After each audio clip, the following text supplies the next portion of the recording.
Welcome back to Geographics. I'm your host for today's episode, cosmic horror author and storytelling madman Eric Malachite, and today's script was brought to you by Radu Alexander. So be sure to show him some love in the comments as you deploy your likes, subscribe, and ring that bell if you haven't, and speaking of Radu, he's also penned the first video on our sister channel, Zoographics.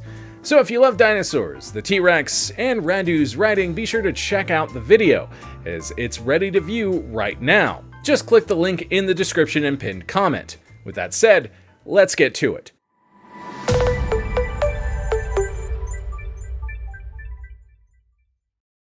Tenth Street, Northwest Washington. At first glance, it looks like a regular street in the nation's capital. It has a mix of old and new buildings, including a quiet little venue named Ford's Theater that has been around for over 150 years. In fact, it opened in 1863, and just 2 years later, it was the site of one of the most shocking and pivotal moments in American history, the assassination of President Abraham Lincoln.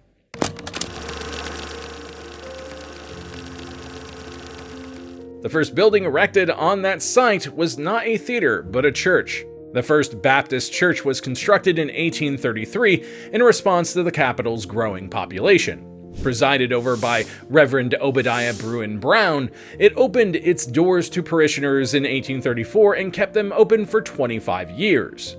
However, after a few decades, the church was hurting a bit financially, so it solved its money woes the same way as a 1980s Wall Street mogul, with a merger. In 1859, the church combined its congregation with that of the nearby 4th Street Baptist Church. The newly formed flock moved its headquarters to a building on 13th Street, thus leaving the previous edifice vacant. Initially, the First Baptist Church maintained ownership of the building, occasionally renting it out for special events. The elevated chancel near the altar where the choir performed was ideal for musical performances. Eventually, the Baptist Church reasoned that if the building was made for showbiz, why fight it? So the church sold the vacant property in 1861 to theater manager John Thompson Ford. Ford already had experience managing theaters in Baltimore and Richmond, and he believed that a new venue in DC would do well, especially now that the Civil War had broken out and people were looking for a bit of escapism from the harsh uncertainties of their day-to-day lives. At first, Ford also rented out the venue to a man named George Christie, who put on minstrel shows. He took over the place for 2 months, during which it was known as the George Christie Opera House. Just like Ford had predicted, the music hall was a hit, so the following year he invested another $10,000 in the remodeling of the stage. On March 19, 1862, the newly rechristened Ford's Athenaeum opened its doors to the public for the first time, putting on an adaptation of the 1830s pantomime The French Spy, starring Lucille Western. This time, John T. Ford was listed on the playbills as theater owner and manager, while his brother James Ford took on the role of business manager. We can't tell you what the reviews were that night. We can, however, tell you that Ford's Athenaeum did not stay in business very long. Later that same year, just 9 months after the grand opening, a faulty gas meter caused a fire that burned down the building during the night. A local newspaper wrote that the flames were so bright it was not difficult to read print in the open air at almost any point within the city limits. When the morning came, only the blackened interior walls remained standing. Not exactly an auspicious start, but John Ford remained undaunted and looked on the bright side. The insurance would cover part of the estimated $20,000 worth of damages. Plus, miraculously, the costume collection survived mostly intact because it had been sent to Baltimore the day before the fire. So Ford resolved to rebuild the theater bigger and better than ever.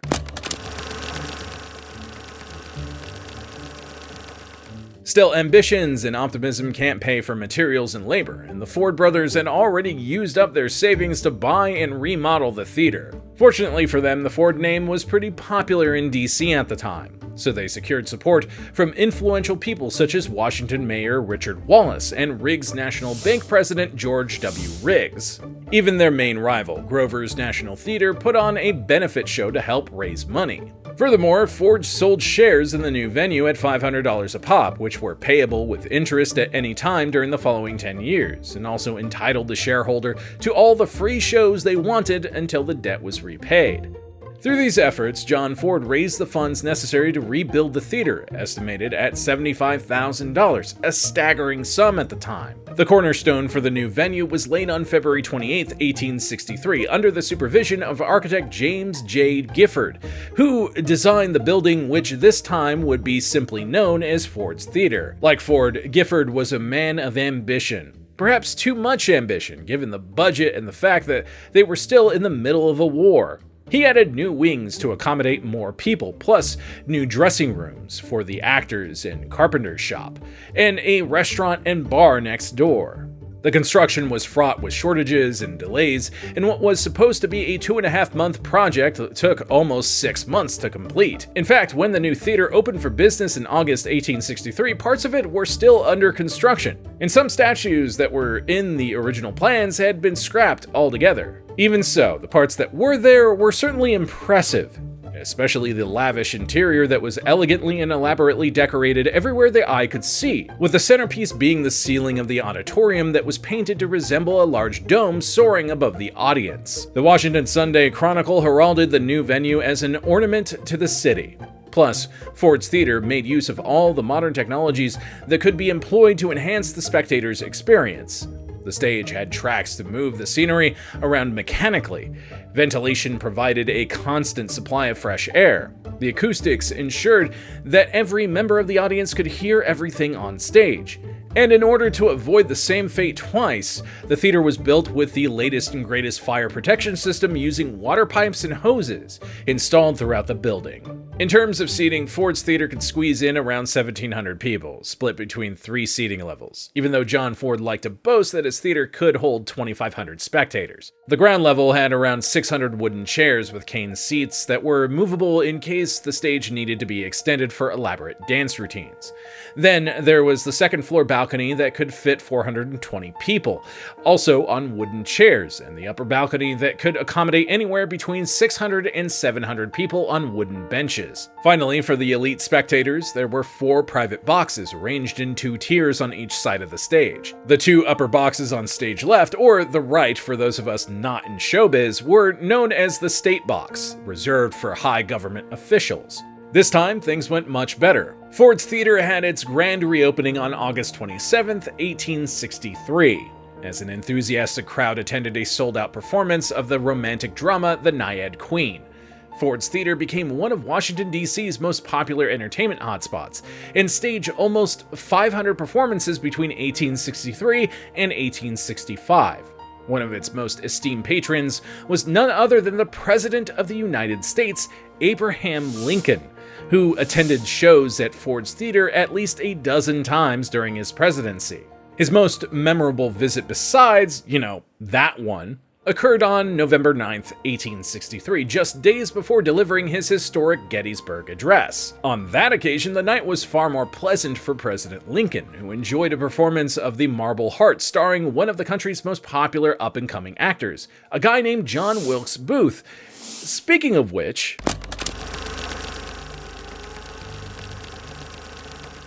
the year 1865 started off promising for Abraham Lincoln. In March, he was inaugurated for his second term as President of the United States, and more importantly, a victory in the Civil War seemed well within his grasp. On April 3rd, the Union Army took the Confederate capital of Richmond, Virginia, and later, on April 9th, General Robert E. Lee surrendered to General Ulysses S. Grant following the Battle of Appomattox Courthouse. The war was virtually over, but not everyone was ready to accept the fall of the Confederacy. Some believed there was still a chance to resurrect it, while others simply desired to avenge it. We can't say for certain which camp John Wilkes Booth belonged to, we just know that he regarded Lincoln as a great tyrant who was responsible for all the country's troubles. These thoughts come straight from Booth's journal, which he kept during his time on the run. He actually wrote down his manifesto in detail prior to the assassination, and on the day of the killing, he enclosed it in a letter and gave it to another actor at Ford's Theater named John Matthews. Booth asked Matthews to deliver the letter the following day to the office of a Washington newspaper called the National Intelligencer to be published. However, once the deed was done and John Wilkes Booth was the most wanted man in the country, Matthews wanted no part in it whatsoever, so he simply burned the letter, thus forever erasing the parting thoughts of one of history's most infamous assassins. Curiously, Booth wrote in his journal that the US government refused to allow his words to be printed, ostensibly because it feared they would clear Booth's name and transform him into a hero of the country. He never learned that the actual reason why nobody ever printed his letter was because his friend had destroyed it. But we're getting a bit ahead of ourselves here. Let's go ahead and turn back the hands of time to the morning of April 14th, 1865. With the end of the war in sight, President Lincoln thought it was a good time to unwind a bit, and what could be more pleasant than a night at the theater? Specifically Ford's Theater, which was playing a satirical comedy called Our American Cousin, starring British actress Laura Keane in her final performance at Ford's Theater. Who could pass that up? Actually, going by what other people have said, President Lincoln did think about skipping the show that night because his wife, Mary Todd Lincoln, had a headache. However, by that point, the newspapers had already announced that the president would be attending the performance that evening.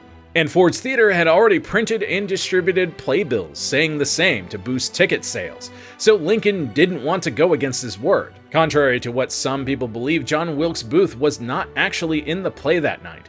However, because he was a friend of John T. Ford and because he had played Ford's Theater in the past, nobody thought it unusual to see him hanging around backstage that day. It was the habit of many actors to redirect their mail to the theaters where they worked when they didn't have a permanent home address, and that's exactly what Booth had done at Ford's Theater. That morning, he found out about Lincoln's impending arrival when he came to pick up his mail. In the past, Booth and his associates had made plans to kidnap the president, but they fell through. But now he felt as if the best opportunity of his life had been handed to him on a silver platter. So he rushed to meet his Confederates and begin plotting. Meanwhile, the people inside Ford's Theater were preparing the state box for Lincoln's arrival. They had removed the partition that separated the two upper boxes to create a more spacious environment for the president and his entourage. They also added a few American flags and a framed engraving of George Washington, while the Fords provided their personal black walnut rocking chair for Lincoln to sit in. They were going all out to ensure that this would be a memorable night.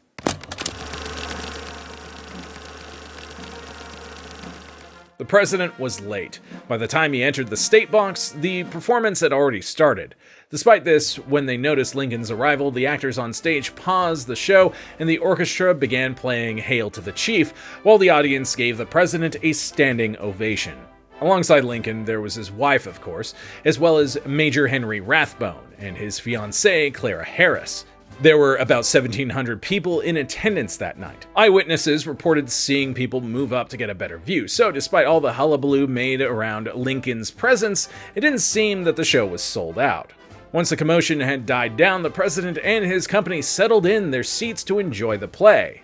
The First Lady sat very close to her husband, clasping his hand in hers. At one point, she whispered to him, "What will Miss Harris think of me, hanging on to you so?" To which the president replied with a grin, "She won't think anything about it." These are often claimed to have been Abraham Lincoln's last words because just a few minutes later, Booth entered the box. The assassin had timed his entrance perfectly, waiting for the funniest line in the show so that the laughter of the crowd would conceal his movements.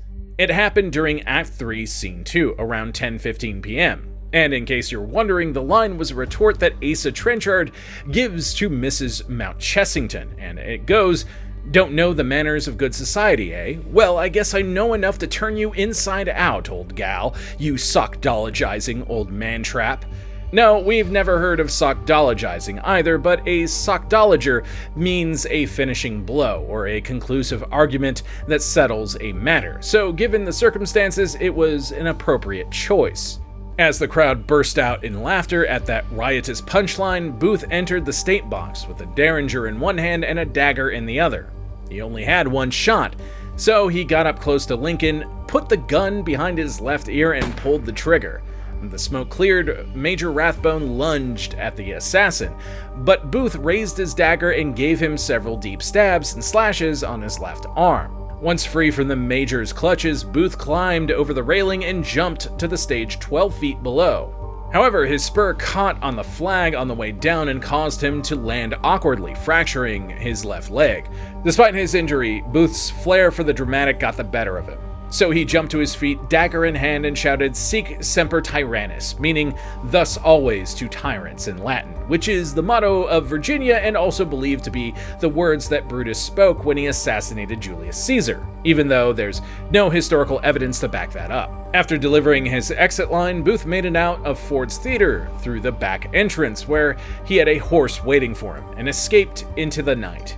Back inside the theater, there was pandemonium. It took a while to sink in what had happened, and now people were screaming and crying and fainting as they rushed the aisles and the stairs. Several doctors tried to make their way to the president, but they had to be lifted into the state box over the railing because the stairs were too crowded. The first to reach Lincoln was a young army surgeon named Charles Leal. But once he saw the extent of the injury, he knew that nothing could be done, and with a deep sigh declared, "His wound is mortal. It is impossible for him to recover." Lincoln was dying, but he wasn't dead yet, so the new question was what to do with him now. Dr. Leal believed that a bumpy carriage ride to the White House would likely kill him on the way, so instead, he requested the closest available bed. By the time several soldiers got the president's unconscious body out of Ford's Theater, word had spread all over the street about what had happened. A young man named Henry Safford mentioned to them to bring the president inside a house located almost directly across the street from the theater. This was the Peterson House, forever remembered as the place where President Abraham Lincoln died, and today, part of Ford's Theater National Historic Site. But the president's death did not come immediately. He lingered on until the following morning, surrounded by his family, doctors, and cabinet members. A few attempts were made to remove the bullet using metal probes, but they were in vain. Abraham Lincoln died at 7:22 a.m. on April 15, 1865. Secretary of War Edwin Stanton mournfully remarked afterward, "Now he belongs to the ages."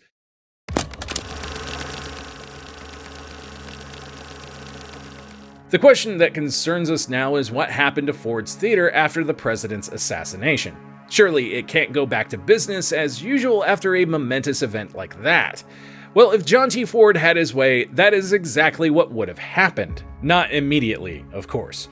After the assassination, Ford's Theater was closed on the orders of Secretary of War Stanton, as it became the scene of investigation for one of the most heinous crimes in the history of the United States. One of Booth's cronies, Lewis Powell, tried to assassinate Secretary of State William H. Seward on that same night, but only injured him in the attack. And a third Confederate, George Atzerodt, was proposed to target Vice President Andrew Jackson, but he got cold feet and backed out at the last minute. Plus, there were people who helped John Wilkes Booth plan his crime and escape afterward. The government knew that this was not the work of a lone gunman and intended to deliver swift justice to all the co-conspirators. John T. Ford himself was arrested following the crime on suspicion that he might have been involved. He spent over a month in jail while the investigation was ongoing. Eventually, he was cleared and received permission to reopen Ford's Theater on July 7, 1865, the same day that Booth's accomplices were hanged for their role in the conspiracy. Booth himself was already dead, having been shot during his time on the run. But just because the government said it was okay for Ford to reopen his theater, that didn't mean the public felt the same way. John Ford wanted to make a grand spectacle out of the event, but this was met with outrage from the people of Washington, D.C. When Ford began receiving threats of violence and arson, Secretary Stanton closed down and confiscated the theater again, out of fear of causing a riot. This time, Ford decided to sue for either ownership or compensation. The government settled on the second option, agreeing to pay Ford $1,500 a month to rent the building, with an option to buy it outright for $100,000. Congress passed the Deficiency Appropriation Acts to raise the funds, and thus in 1866, the United States government became the new owner of Ford's Theater. But now that it had it, what to do with it? The decision was made to turn it into office space and storage, so for the third time in 5 years, Ford's Theater underwent extensive renovations. This time, however, the goal was to make it far less grandiose than it used to be. The intricate decorations and ornate woodwork were all removed, alongside the stage boxes and the fancy furnishings. John T. Ford was able to take some of them and reuse them in another theater in Baltimore, but most were either destroyed or lost forever. Once the renovations were complete, the space was taken up by the War Department's Record and Pension Bureau, the Army Medical Museum, and a few other government offices over the years. And so the edifice that was once deemed one of the shiniest jewels in the city's crown was just another office building, forever haunted by the reminder that something awful once took place there. And something awful would take place there again. Almost forgotten is the second disaster that took place at Ford's Theater, which was now called the New Ford's Building. In the decades that followed, the building fell into disrepair, but safety complaints from the workers were ignored. By 1893, there were 500 people working in the building. Pieces of plaster kept falling off the walls and ceiling. Parts of the building had been cordoned off due to concerns of its structural integrity. And at the end of the day, employees left floor by floor so as not to put too much weight on the staircase. It was clear that this was a dangerous building to stay in, but the higher-ups kept insisting that it was safe, until it wasn't. On the morning of June 9th, 1893, a brick support pier in the basement collapsed. The columns above it started giving way, floor by floor in a domino effect. Roughly a 40-foot wide section of the third floor collapsed into the floors below. The victim toll was 22 dead and 68 injured. Once again, Ford's Theater was in the papers for all the wrong reasons, but believe it or not, it was rebuilt and reopened by the start of the following year. The next few decades were uneventful. It wasn't until 1928 that Congress transferred control of the building from the War Department to the Office of Public Buildings and Public Parks, and then, in 1932, to the National Park Service. By that point, almost 70 years had passed since Lincoln's death, and the idea of opening Ford's Theater to the public no longer caused outrage, especially if it was done for educational purposes. So the Parks Department decided to install a museum exhibition dedicated to Lincoln on the first floor. This proved to be a popular move, so the government began toying with the idea of restoring Ford's Theater in full, trying to get it back to its 1865 look. But you know how bureaucracy is. You don't want it to be too efficient, otherwise people could get used to it. So it wasn't until 1964 that Congress finally approved a $2 million fund to restore the theater, thanks mainly to North Dakota Senator Milton Young, who campaigned for it for 15 years. During restoration, plans were changed once more, this time with the intention of turning Ford's Theater not only into a museum, but also into a working theater again that could stage live performances and seat 600 patrons. And so, on January 30th, 1968, Ford's Theater had its grand reopening. 103 years after the Great Tragedy, the show was ready to go on. I hope you learned something today, and if you enjoyed today's video, be sure to deploy your likes, comment a location we should cover next, subscribe to the channel and ring that bell, and check out our sister channel, Zoo Graphics, while you're at it. That first T-Rex video is on point. I'm Eric Malachite, and we'll see you next time.